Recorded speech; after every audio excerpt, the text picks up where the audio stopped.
7 bob. Babıl podshoyi Belshazar hukmronligining 1-yili men Daniyal kechsi bir tush ko'rdim.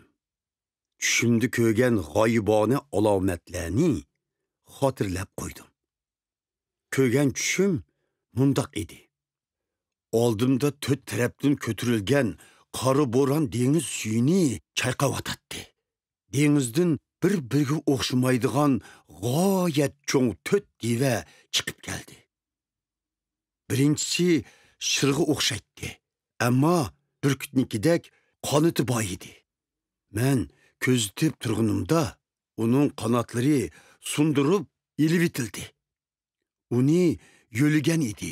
U xuddi odamdek 2 puti bilan o'rtudi. Uningga insonning tafakkuri berilgan edi. Ikkinchi deva iyiqqa o'xshaydi. U kayni putri bilan o'ri turadi. Tishlari orasida 3 tal qovurg'a so'ngak tishlaklik turadi. Bir ovoz uningga "Qani, ko'proq go'sht yegin" deb atadi. Ondan keyin 3-chi devini ko'rdim. U yilpizga o'xshaydi. Uning dumbisida qushlarning qanotidek 4 tal qanot bor edi. Uning yana 4 beshi bo'lib, uningga hukmronlik huquqi berilgan edi. Shu asnoda 4-chi diva paydo bo'ldi. U intayin qo'rqinchliq va kuchlik bo'lib, nihoyatda vahimalik edi. U cho'ng temir tishlari bilan o'ljilarini parcha-parcha qilib yalmab yutadi. Oshqonlarini dastlab chaylatdi. U oldingi 3 deviga o'xshamaydigan bo'lib, uning 10 mungizi bor edi. Men bu mungizlarga qarab turganimda, mungizlarning o'tirsidan bir kichik mungiz o'sib chiqdi. Bu mungiz asldagi 10 mungizning ichidagi 3 mungizni yiltizlari bilan billa qo'mirib tashildi.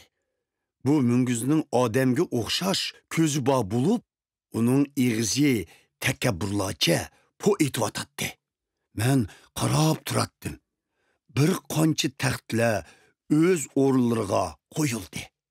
Azaldan mavjud bo'lg'uchi o'z taxtida o'ltirdi. Uning kiyimlari qordek, sochlari oq yungdek oppoq edi. Uning taxti o't yolqinidan bo'lib, ko'yayotgan choqlarning ustiga o'rnashtirilgan edi. O't uning huzuridan kalkundek yo'pirilib chiqadi. Uning atrofida ming'allar xizmat qiladi. Oldida son-sanoqsizlar kutib turadi. Savol-so'roq boshlanib, putuklar ichildi. Men ko'zitib turadim. Yilqi kichik mungiz texchi po etvatadi. Shu asnoda 4-chi deva o'ldirildi. Uning jasadi vayron qilinib, yolqinlayotgan o'tga tashlandi. Qolgan 3 devining hukmronligi tortib ilinib, yana bir mazgil yashashga yo'l qo'yildi. Tushimda inson o'g'liga o'xshaydigan birsining bulutlar bilan azaldan mavjud bo'lg'uchining huzuriga kelayotganligini ko'rdim. U azaldan mavjud bo'lg'uchining huzuriga boshlab kirildi. Uningga hukmronlik, shon-sharaf va saltanat ato qilindi. Hamma xalq, hamma millat, har xil tilda so'zlashadiganlar uningga bo'ysundirildi. Uning hukmronligi abadiydir. Podshohligi mangu oxirlashmaydi. Hech qachon gumron bo'lmaydi. Men bu g'oyibona alomatlardan qo'rqib, xotirjamsizlandim. Shuning bilan men taxt yonida turgan bir farishtadan bularning aniq ma'nosini so'radim. U menga bularning ma'nosini deb berdi. U mundoq dedi: Bu 4 devi bo'lsa, yer yuzida borliqqa keladigan 4 podshohlikdir. Oxirda ulug' Xudoning taqvodorlari Xudoning bu podshohligini qabul qilib, uningga mangu ega bo'ladi. Shu chaqda men 4-chi devining ahvolini texmi aniq bilib olishni o'yladim. U boshqa 3 devga o'xshamaydi. U intayin qo'rqinchliq edi. U to'mir tishlari, tush tirnoqlari bilan o'jilarini parcha qilib yalmab yutatdi.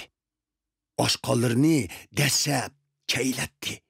Men yana uning beshidagi 10 tal munguz ve keyin o'sgan munguzning ularning ichidagi 3 munguzni yulib tashlaganlikdan iborat ishlarni bilmoqchi bo'ldim.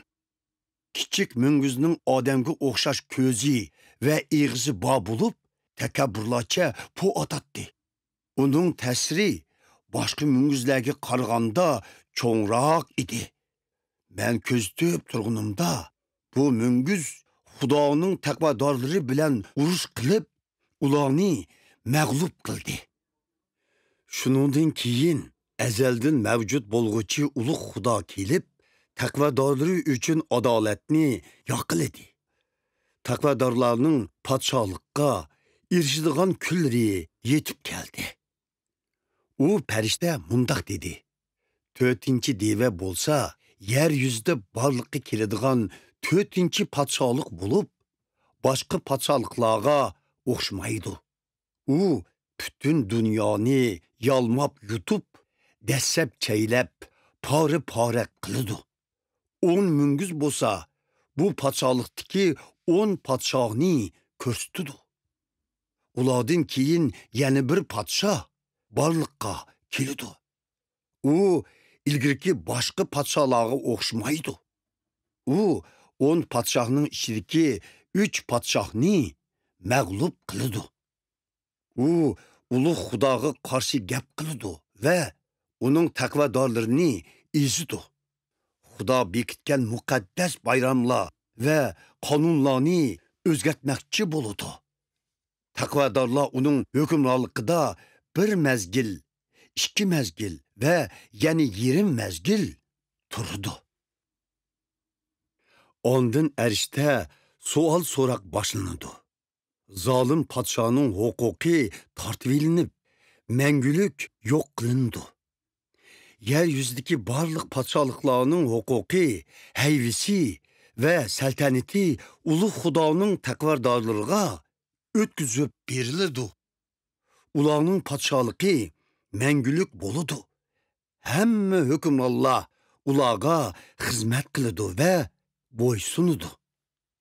Tushim mushu yerda oxirlashdi. Qo'rqinimdan chiroyimning totirib ketganligini his qildim. Lekin bu ishlarni faqat o'zimla bilib qoldim.